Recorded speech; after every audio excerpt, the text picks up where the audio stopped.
What are the commonalities among leaders who sustain excellence over an extended period of time?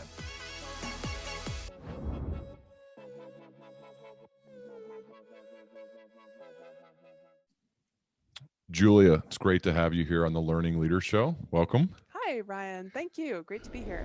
So there's a number of places to start. I'm actually going to go to the end of your TED Talk because there's a quote you use that I really like, and I want to expand on that, especially knowing that we're talking from a leadership perspective.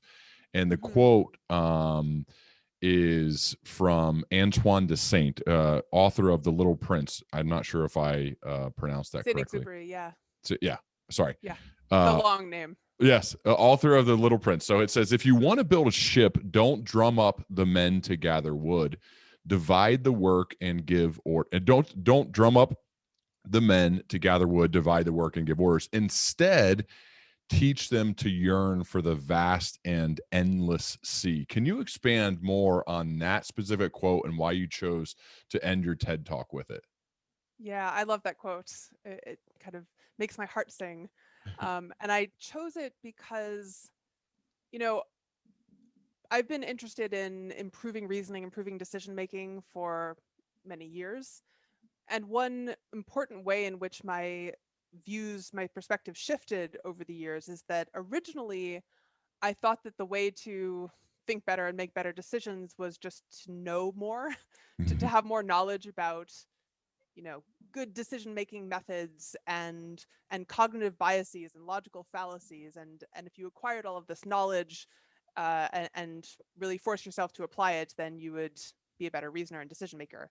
And that's not entirely wrong, but what I gradually noticed more and more over the years as I worked with people and talked to people and tried applying the principles in my own life and decision making was that the biggest bottleneck in reasoning and decision making better is not knowledge so much as it is motivation.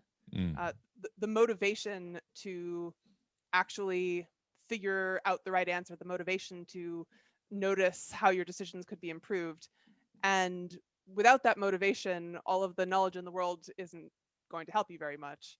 And so the point that I was trying to make in my TED Talk in general, and with that quote in particular, was that we should be trying to cultivate the motivation to see things clearly, which might sound like a thing we all do naturally, but it really isn't. There's a lot of other motivations that we have that kind of get in the way of the motivation to figure things out and make good decisions. Motivations like bolstering our ego, or motivations like looking strong, not looking weak, motivations like proving that we were right all along.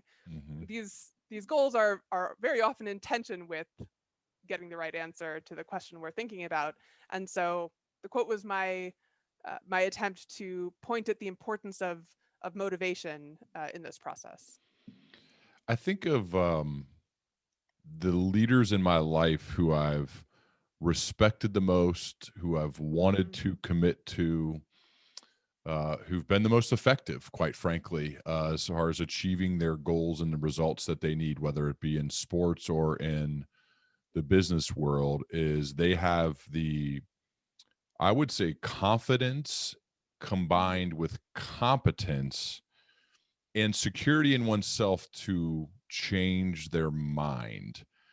In all of your research, Julia, this is a big part of your book. It's a big part of you. Can you share more why having the or cultivating the skill to change your mind is a superpower? Well, so first off, I think it's important to recognize that we're all wrong about lots of things. Even the most brilliant and most knowledgeable and experienced people, their model of how the world works, of how their business works, their model of themselves is always going to be imperfect. And so your goal, I think, should be to become less wrong over time, to take in new information, learn new things, get feedback, try things, see what happens.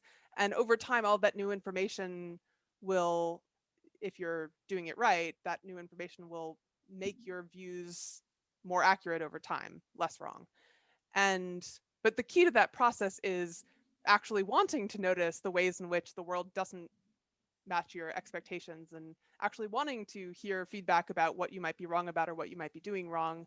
And so that willingness to, or not even willingness, I would go farther than that to say that eagerness to notice the things that are wrong in your model of yourself or the world, your company, etc. That's the key that makes this process work, because otherwise you just stay entrenched in your, prior view of what's going on. How do you work on this yourself, for yourself? So one important principle that's it's made a big difference for me, and I see it making a big difference for a lot of other people that I've worked with, and just in stories that I read about successful people in different fields.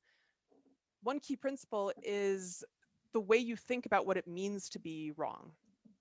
So the standard way that people think about being wrong is, you screwed up, you did something wrong, there's something wrong with you, you've kind of made yourself foolish in some way. And so this is, a big reason why people are very reluctant to acknowledge to other people or even to themselves that they were wrong about something.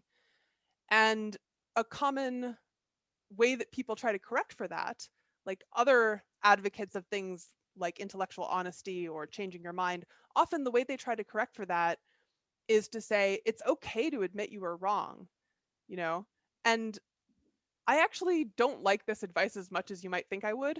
I think it's very well intentioned. I think people who say this are trying to express something kind of like what I believe is important, but I think it's importantly wrong in a particular way, which is that the language of admitting you were wrong still makes it sound like being wrong means you screwed up in some way.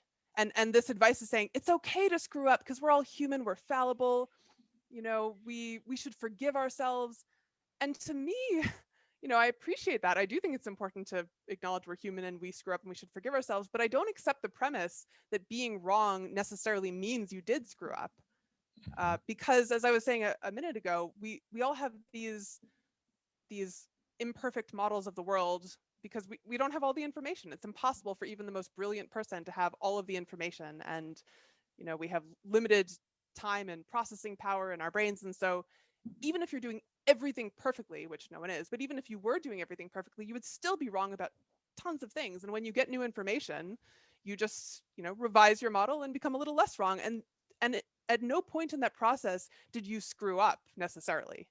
A caveat to that is sometimes being wrong means you did screw up. And I think the important question to ask yourself, not in a judgmental way, but just in a how can I improve way is, was I wrong because I was negligent in some way? Was I wrong because I was stubborn in some way? Did I do something that I should have known better not to do? And so an example of that, from my own life is there was this argument on Twitter. I get into a lot of arguments on Twitter, and some people were criticizing some public figure for something he'd said in an interview, and it was obvious to me when they were criticizing him that they were taking his remarks out of context and they were strawmanning him and misrepresenting him. And so I jumped in and defended him. And then later, maybe a day later, I actually watched the video clip that they were talking about, and I realized, oh, actually, no, they didn't misrepresent him. That was a fair criticism of what he actually said in the interview, and I should not have jumped to his defense. And so in that case, that's a case in which I think I was wrong because I screwed up. I do, in fact, know better than to defend someone without checking the facts first. And so, that was a mistake. But I'm trying to distinguish that from all of the many other cases in which you were wrong simply because you made the best call given the information you had at the time. And so you're revising your view, but that doesn't mean you screwed up, and you shouldn't feel guilty. You shouldn't, be self-flagellating in any respect. And so I could talk more about that. But the key point I'm trying to make is just that having this attitude about being wrong is, I think, A, more correct, and B, much more useful, because it means it doesn't have to be this big kind of emotional production when you admit to yourself that you were wrong. No, just you were wrong. You revise your opinion and you go on. I think we could all envision a boss that perhaps we've worked for at one point in our careers where that person was terrible at this, and I have a specific person in mind right now, and others I are probably bet. I'm pausing sure and we they're all thinking do. of that. This seems like a much better way to live. Why are we so bad at this? It's a great question, especially because, if you think the human brain evolved to work in ways that are useful to us, that are advantageous to us, then this is kind of a puzzle. If it's useful to notice you were wrong and change your mind, then why would the human brain have evolved in a way that resists that? And I don't think anyone has a definitive answer to that question. But, you know, one important thing to point out is that the world we live in today is different in a lot of important ways from the world we evolved in. And one of those ways is that there are a lot more complicated decisions to make, complicated reasoning that we have to do in today's world that our ancestors didn't, tens of thousands of years ago. We have to make decisions about where to invest our money, about which medical treatments to use and which not to use. We have to make decisions about where to live, what career to choose, whether to get into a relationship or get out of a relationship, whether to have children. And these are all complicated decisions, and the answer often matters a lot for our happiness and our ability to achieve our goals. And they involve the kind of reasoning that we didn't necessarily evolve to do well, kind of abstract reasoning where you synthesize different sources of information from people you don't know personally. And it's hard. we're gonna screw it up often. And so my point is that the ability to kind of revise our models over time as we learn new information is more important now than it was when we evolved. And comparatively, the ability to seem strong to the people around us is less important now than it was, arguably, for our ancestors when you lived in this relatively small tribe and your ability to be accepted by your tribe was a matter of life and death. And, you had to uh, defend yourself against threats to your status in the tribe. Those were really important things in the past that are somewhat less important now. I'm not going to say it's not important at all, but you can choose a different tribe if the tribe that you grew up in, doesn't you don't fit well with it. You can achieve happiness and success without necessarily having everyone like you and accept you. And so I think there's just a different the landscape of what's important and how to live a happy and fulfilling life is different now than it was when we evolved. And so it's not necessarily that surprising that the skills that are most valuable are different now than they would be in the past. Let's talk about Amazon for a second. And you've written Mm-hmm. about Jeff Bezos and how he avoids overconfidence. But I want to, and we may touch on that. But I also want, I've reviewed their leadership principles, Mm-hmm. and I believe there's 16 of them. And one of them is the fact that they write leaders are right a lot. How, Mm-hmm. when you read that, what do you think of that being a leadership principle? I don't know if I've seen that anywhere else where they say basically leaders must be right a lot. That's a part of that's one of our it's important enough to us to publish it on our website to say it's a part of our leadership principles. What do you think of that? I appreciate it because I think there are a lot of other things that can often contribute to who ends up in a leadership position or who retains their leadership position that are not about your accuracy in making good judgment calls and are worse criteria, Mm-hmm. like your ability to play office politics or your ability to bully other people into giving you the right of way. or your connection to the boss, your personal connection to the boss. Things like that are often reasons why people end up in leadership positions. And I think they're worse criteria because those things are not necessarily correlated with being able to make good judgment calls that make the company successful.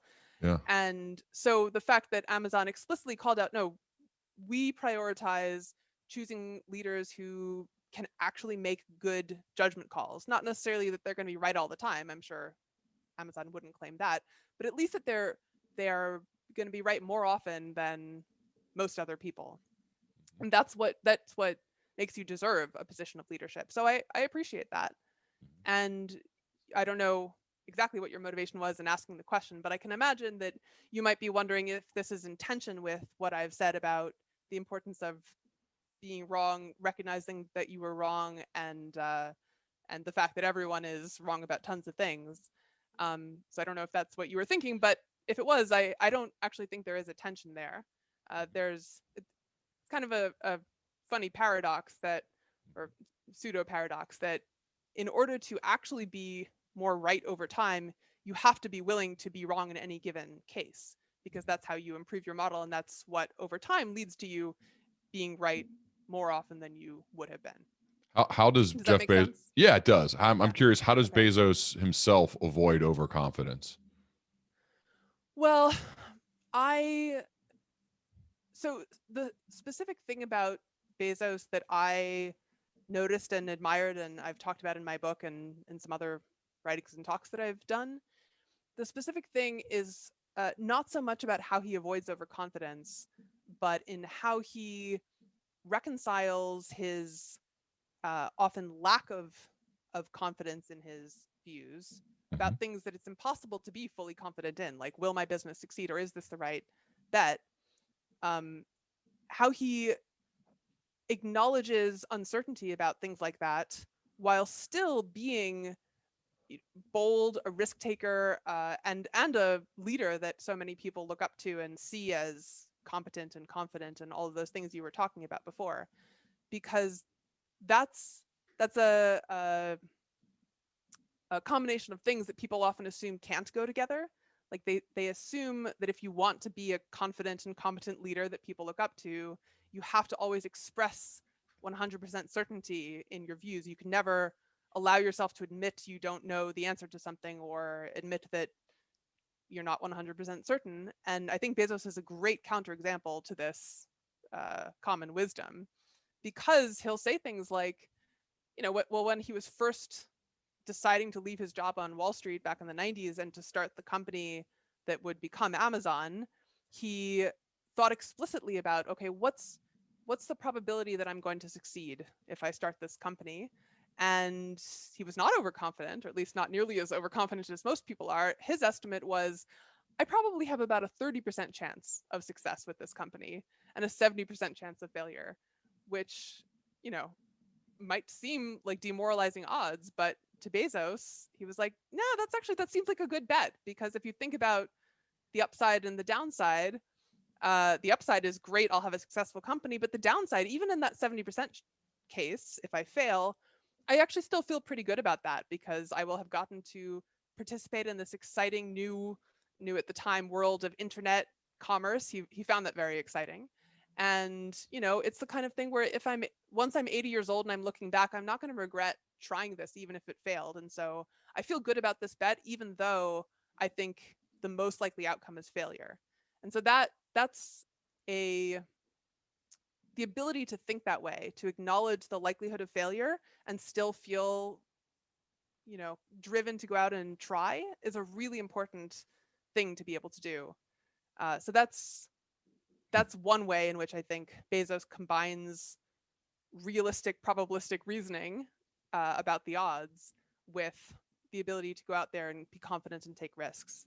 And then I could talk more about his ability to be influential while also acknowledging uncertainty, but I feel self-conscious about having talked for too long. So feel free to interrupt me and redirect me if you want. I love the honesty.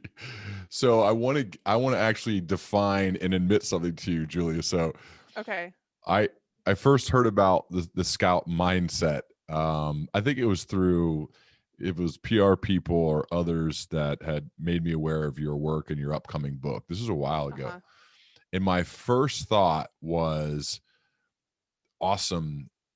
When I think of a scout, I think of like a talent scout. So this is going to be a book about how to find talent before anyone else knows about them. Uh-huh. That's genuinely what I thought. I was like, I really want to talk to her. But that's not really what this is about. That's not quite. No, a different kind of scout. Yeah. This is about the motivation to see things as they are, not as you wish them to be, which I felt like is a bit of the Stockdale paradox, which Jim Collins writes about in Good to Great, of this like realism, optimism balance. Mm-hmm. Can you flesh out more of what it is to have the scout mindset, and also maybe you want to compare and contrast versus the soldier mindset, because I know that's a big premise of the book and your work. Can you share the differences and maybe an example of that as well? Sure. Yeah. So the scout metaphor makes it's clearer what it's referring to in the context of the scout and the soldier metaphor. So would hopefully if you were aware of the broader metaphor, maybe your mind wouldn't have immediately gone to talent scout, but I get it. That's just I guess how that's on me. I mean, that's my bias, I guess. I don't know. I was like, oh, scout. Well, no, I mean also in sports, like and there's talent scouts, there's scouts in sports, so like that's my background. They're not totally dissimilar, because they're both going out there to try to explore and figure things out and find things. So okay, not totally dissimilar, but yeah. So the broader metaphor in my book and in my talk is that most of the time, or a lot of the time, humans are automatically in what I call soldier mindset, which is a way of thinking in which your motivation is to defend your pre-existing beliefs against evidence or against arguments that might threaten them. And so you can see soldier mindset to a large extent just in the language that we use in the English language to talk about reasoning and thinking. We say things like his belief was strong or firm or unshakable. We talk about shooting down opposing arguments. Even the idea of an opposing argument is kind of a soldier mindset term. We talk about poking holes in an argument as if you're poking holes in armor. And when we talk about changing one's mind, we also use militaristic language. So we'll say things like, he conceded the point, and the root there, ceding, is like ceding territory or ceding ground in a battle. Or even the word admit, to admit a point, or to admit that someone is right, is like admitting people into your walls in your fortress or your city, letting in the enemy. And so our whole language is just this metaphor, this militaristic metaphor for how the point of reasoning is to defend your beliefs against threatening evidence. So that's what I call soldier mindset, and it's universal and innate. And scout mindset was my term for an alternative to soldier mindset, in which your goal, a scout's goal, is not to attack and defend. The scout's goal is to go out, survey and explore the territory, and see what's actually there as accurately as possible, and to form as accurate a map of the territory and the situation as possible.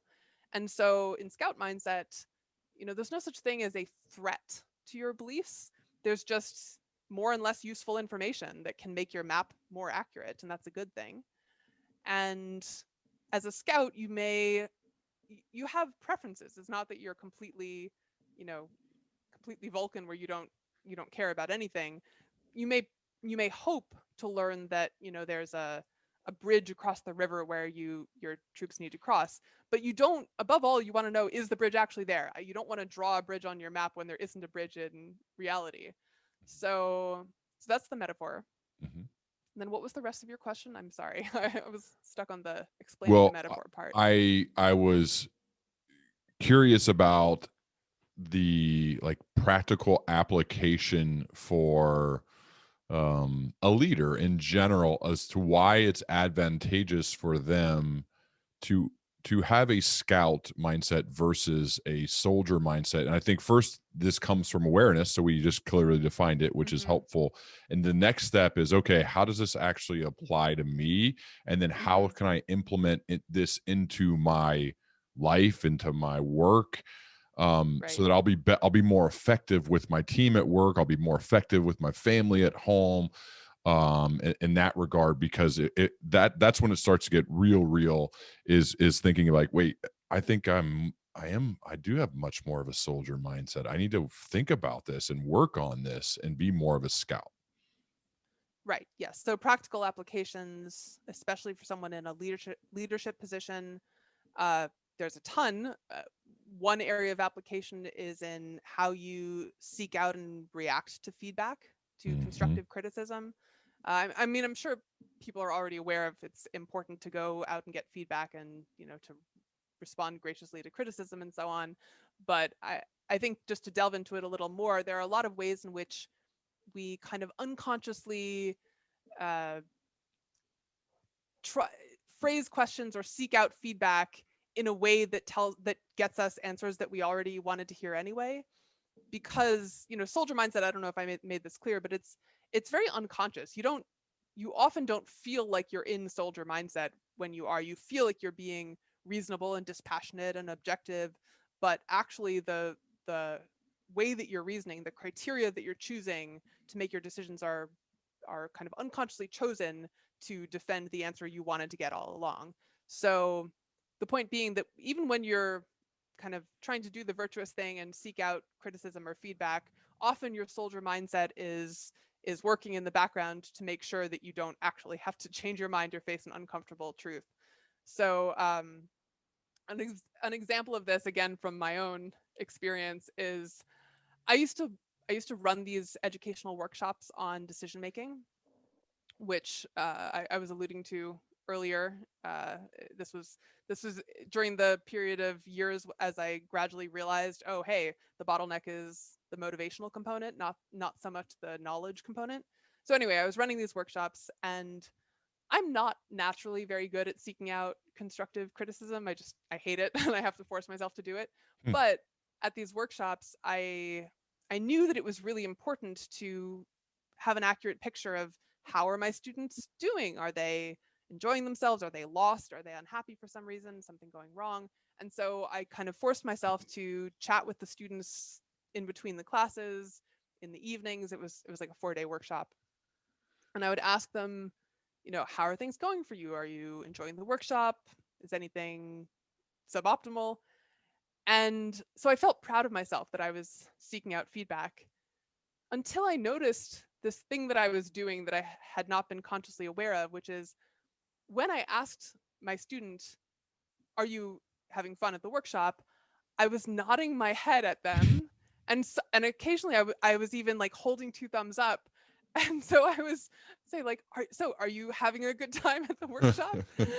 And which was clearly just, I really wanted to get the answer that I wanted to get. And so even though part of me was trying to be in scout mindset and hear the truth, the other part of me was in soldier mindset and was really trying to defend, my picture of the workshops as amazing and me as perfect and infallible. And so I think there's a lot of different versions of this that we do. We'll ask leading questions if we're getting someone else. Say, you had a conflict at work or a fight with a partner or something, and you're getting an outsider perspective on the fight. Often the way we describe the fight to other people, we're describing it in a way that makes us look like the virtuous or reasonable one and the other party look like the unreasonable one. And so of course we're going to get the answer that we want to hear. And so one important aspect of scout mindset is recognizing that tendency and actively trying to correct for it. When you're describing the conflict to someone else, try to describe it as neutrally as possible so that they can't tell whose side was which, or at least describe the other side's position in a way that you think that side would endorse.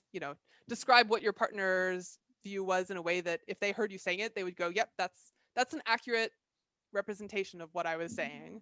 And if you describe it that way, and the third party still says like, oh, I think you were in the right there, then you can be more confident that you actually were. But you have to sort of make an extra effort to not put your finger on the scale, when you're getting this kind of Yeah. feedback. So that's What one. I about could go on, but the feedback one's great, as far as mhm. I found training yourself, like go into the meeting properly prepared because your immediate reaction to the negative feedback is going to teach the other person if they can give you feedback or not in the future. And so Yeah. for me, if you care about having a solid challenge network, as Adam Grant might say, which I really value, if I go to you and say, Julia, can you give me feedback on my lighting or my microphone or how the questions I ask, and the second you start criticizing me, I start either like wincing or then even explaining, well, this is why my light's this way or my microphone's this way. Yeah. You're immediately gonna be what you're going to say to me is, he can't take it. I'm never giving him feedback again. And I'm overly stating it, but I think that's true. And we all have people in our lives where they ask you for advice and you start to give it to them, and then they give you 100 excuses. You're like, well, I guess I'm just not going to do that Why anymore. are you right? Yeah. And we've done the same. I'm sure I've done the same thing to others when I ask for it, but then I explain away, or I'm trying. Well, yeah, but this is why I opened the speech that way. And it's like, no, dude, you just did a bad job. Like, you got to fix it. You know what I mean? So I think that the feedback one's important. One other thing though, I want to bring up, like, maybe, I don't know if there's an opposing view, but what if you're dealing with just really unreasonable people where it's like, no, they're just not good. Like, they're not someone that we should associate. You know what I mean? Like, how do you manage those types of interactions and those types of people?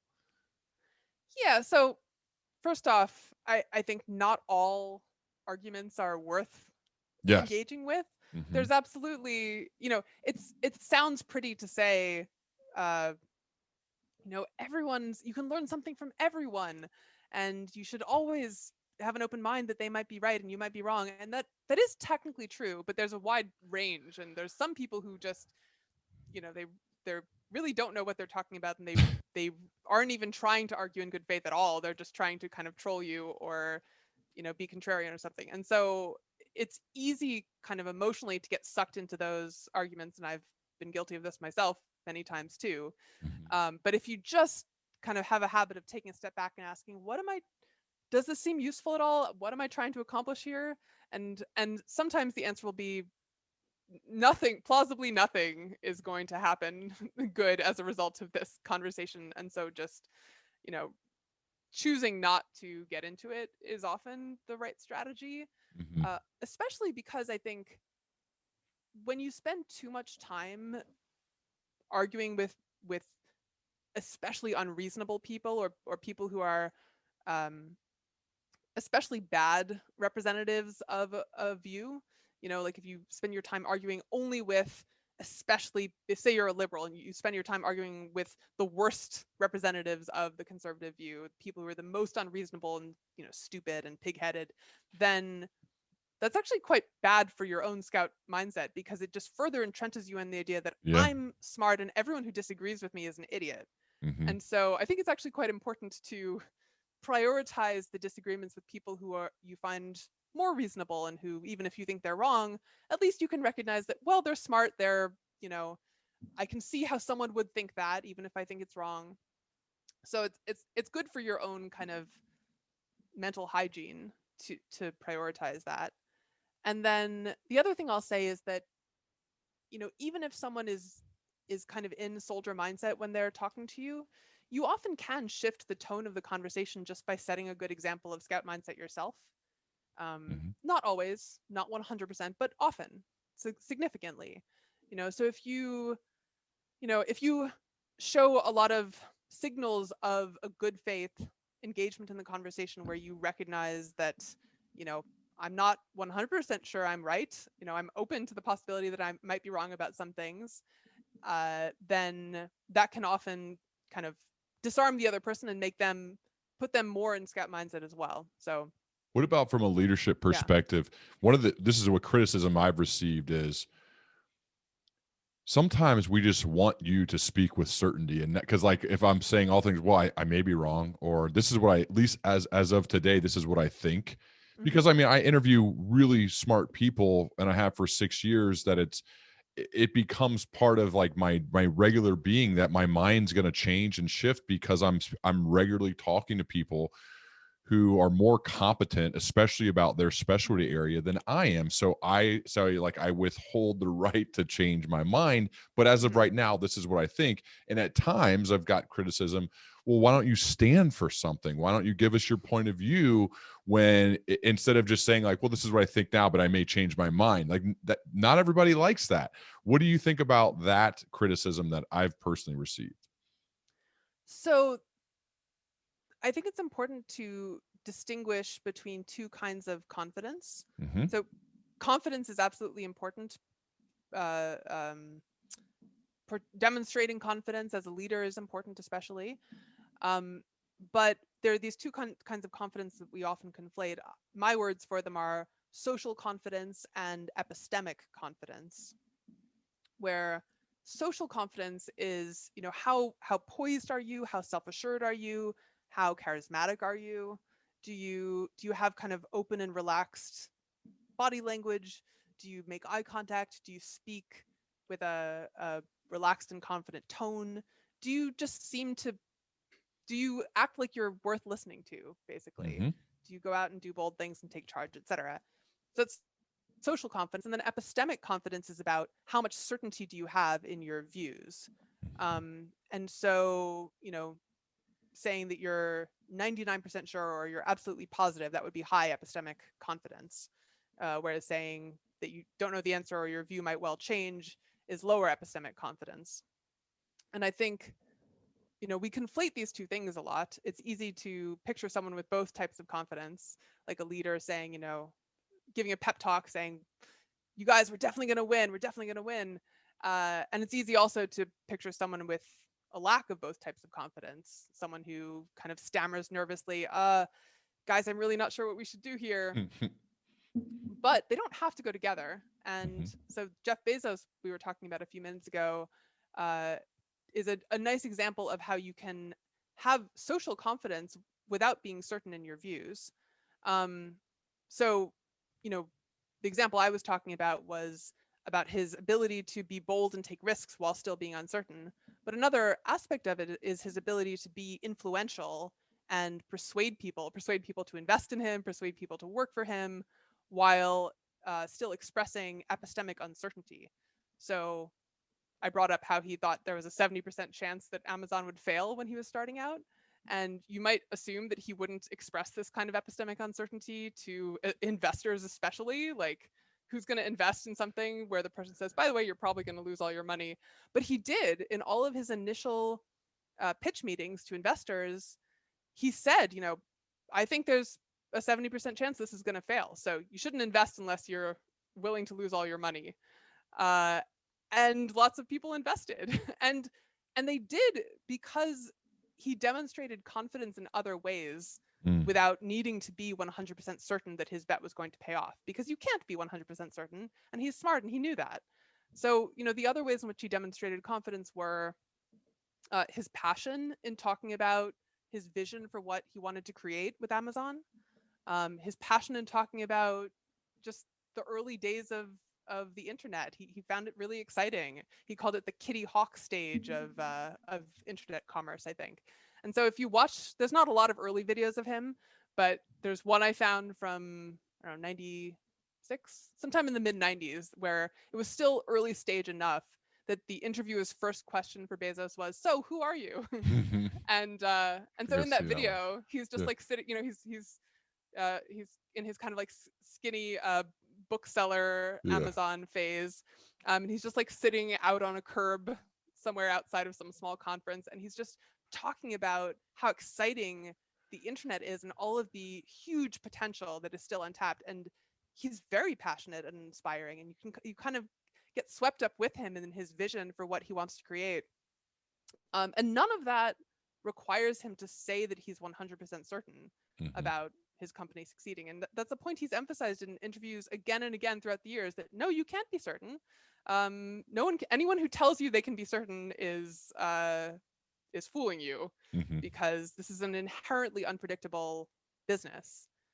So I guess that's the last thing that I'll highlight, aside from the ability to be inspiring without claiming certainty, that often it helps if your audience is expecting or demanding you to stand for something, it often helps to point out, maybe gently, that this is not a domain in which it's possible to be 100% certain. And anyone who tells you that they're certain, you should be wary of that. Yeah.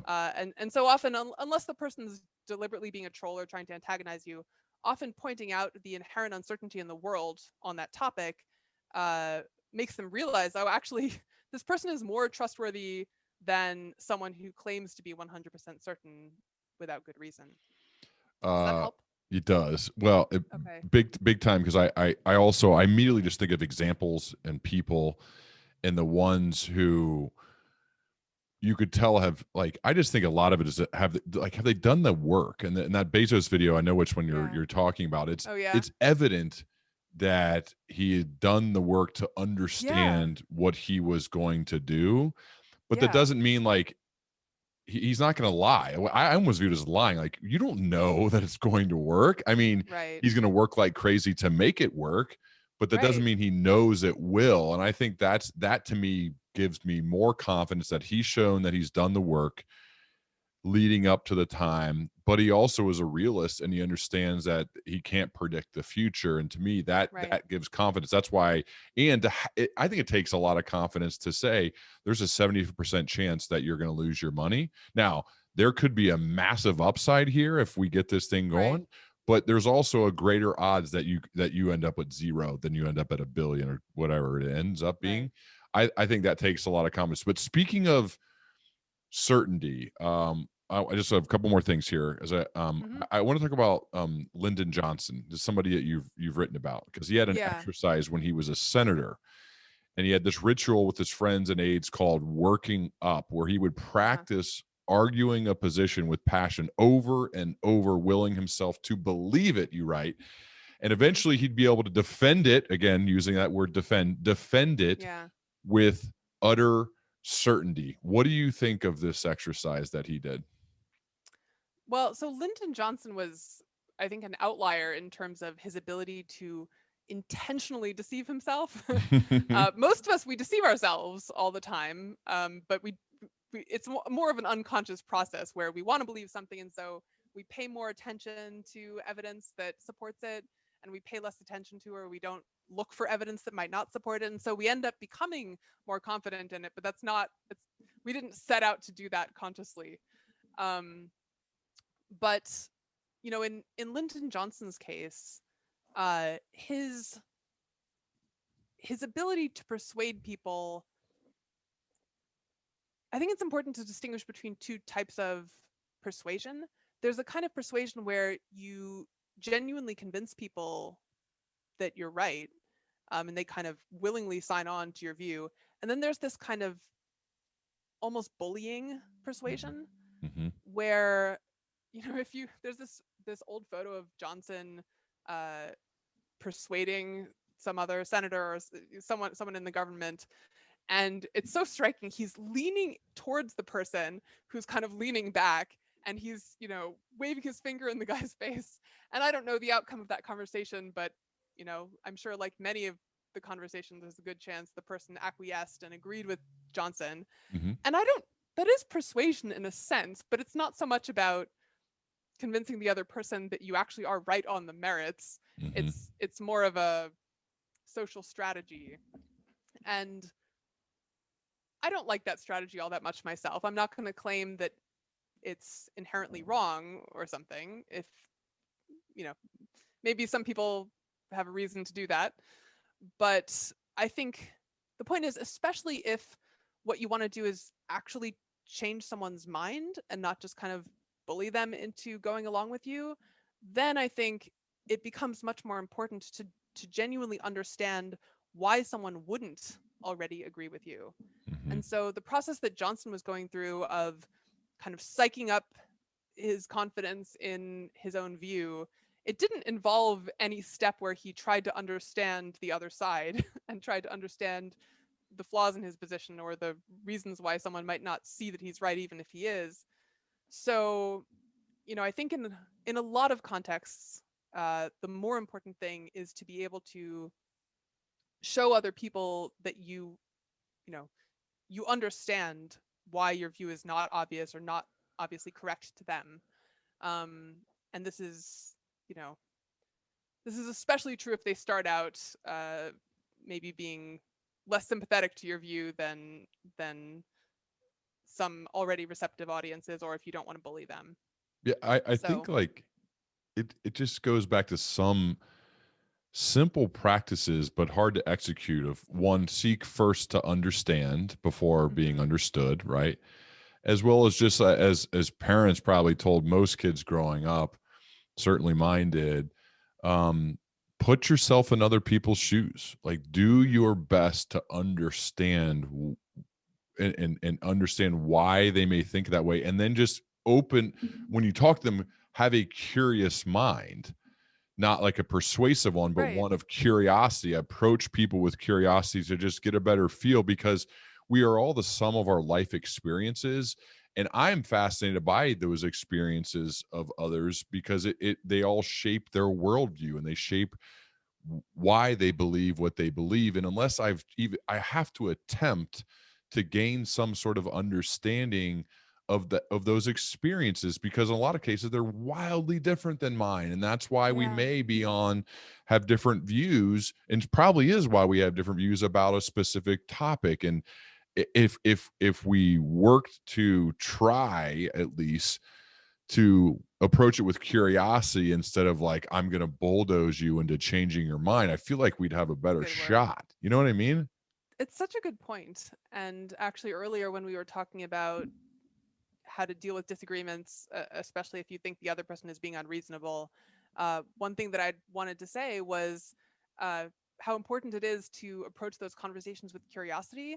And it doesn't have to be curiosity about, whether that person is right, because that's not a very tractable kind of curiosity a lot of the time, I find, because it just feels so obvious that they're wrong. Right. But you can, in those circumstances, still be curious about why they think the way they do. um that I find is a much easier curiosity to call up in the moment. Like, why it seems so obvious to me that this view is wrong, and yet this person who isn't an idiot, hopefully, seems to think it is true. That's interesting. That's like a puzzle to be solved. I want to understand it.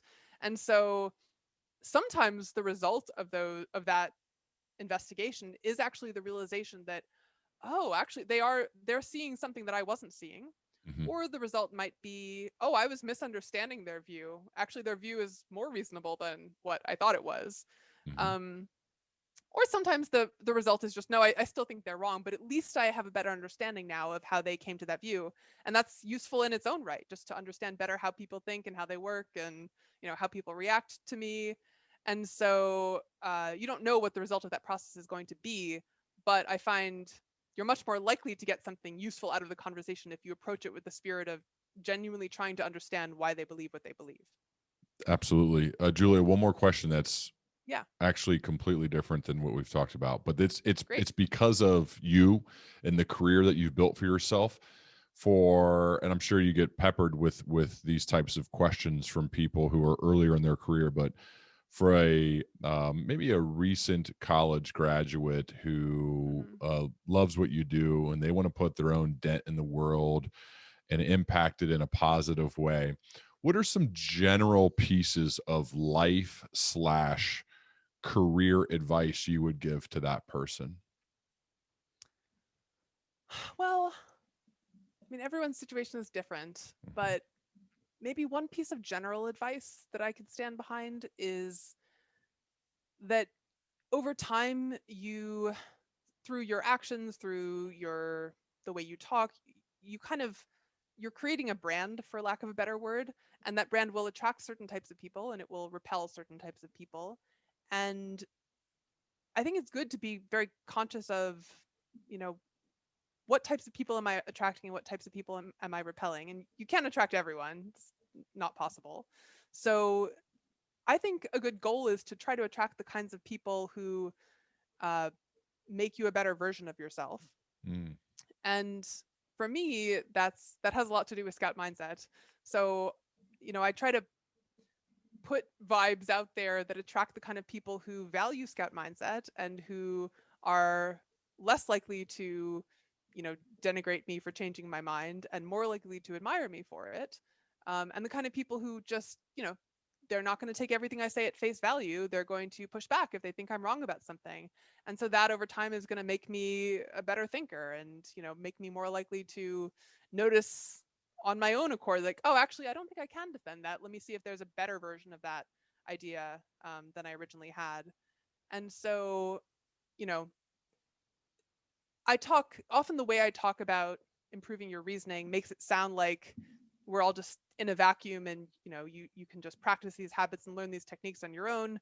And there's a lot of value to that, but even more important is the context you're embedded in, the community that you're in, because we humans are social creatures. And so, the things that are valued around by the people around us are going to start to seem more important and more salient to us. And so you can either create, a headwind or a tailwind for yourself, depending on what kind of community you're in and what they value. And so, if you want to become a better thinker, a better decision maker, and so on, I think you might as well try to give yourself a headwind by surrounding yourself with other people who reward you for the things that make you a better thinker instead of punishing you for them. Oh, I love it. Be the type of person, be aware of your brand so that you attract the type of people that make you a better version of yourself. I love it's similar to making the trust wager, which came from Bill Lazier. He's like, I'm going to lead with trust. Yeah. Because I find that when I do, even if I get burned every once in a while, but leading with trust, meaning you don't have to earn it, you have it. It seems to attract the type of people that I want to hang out with and repel the ones who I don't. And I thought that's so good. Yeah. And I think that's hand in hand with what you're saying. I did an interview that maybe your listeners would enjoy on my podcast, Rationally Speaking. I interviewed Vitalik Buterin, who's the creator of Ethereum and its corresponding cryptocurrency Ether, which is now second, I think, after Bitcoin. And I was interviewing Vitalik because I think he's a great exemplar of Scout mindset. He often talks about his uncertainty and is less than 100% certain in all of his proclamations. He, openly acknowledges the potential downsides of the plan that he's endorsing as leader of Ethereum and talks about, why someone might disagree with him. And he accurately or honestly and fairly represents the views of people who disagree with him. So I love all these things about him. And I was asking him, is there a downside to this? Like, do people scold you for not being a better, strong leader? And he said, sometimes they do. Sometimes, people will get mad if I say that I think there's a less than 100% chance that, Ethereum or that Ether is going to keep going up, because that wouldn't be honest. And I can't say that honestly. But he said, I've made the intentional choice to attract the kind of people who like that intellectual honesty and repel the kind of people who don't like that intellectual honesty, because Vitalik, genuinely think that the former category of people, the people who prize intellectual honesty and respect me more when I am honest with them, I just think those are better people for the goal that I have in like building this Ethereum community and the Ethereum project. And so that's the kind of people that I want to appeal to. And you should just accept that you can't appeal to everyone, and you have to choose, what kind of person you want to appeal to. Wow. Love it. Yeah. Julia, thank you so much for being here. Where would you send my viewers and listeners to learn more about you online? My pleasure. Well, my website is juliagalef.com. And on the website, you can find links to my podcast, Rationally Speaking, and to some of my videos on YouTube. I have a YouTube channel, and also a link to my book, The Scout Mindset, which is coming out on April 13th. It's about everything we've been talking about in this interview. So if your interest was piqued, then I think you'd enjoy The Scout Mindset as well.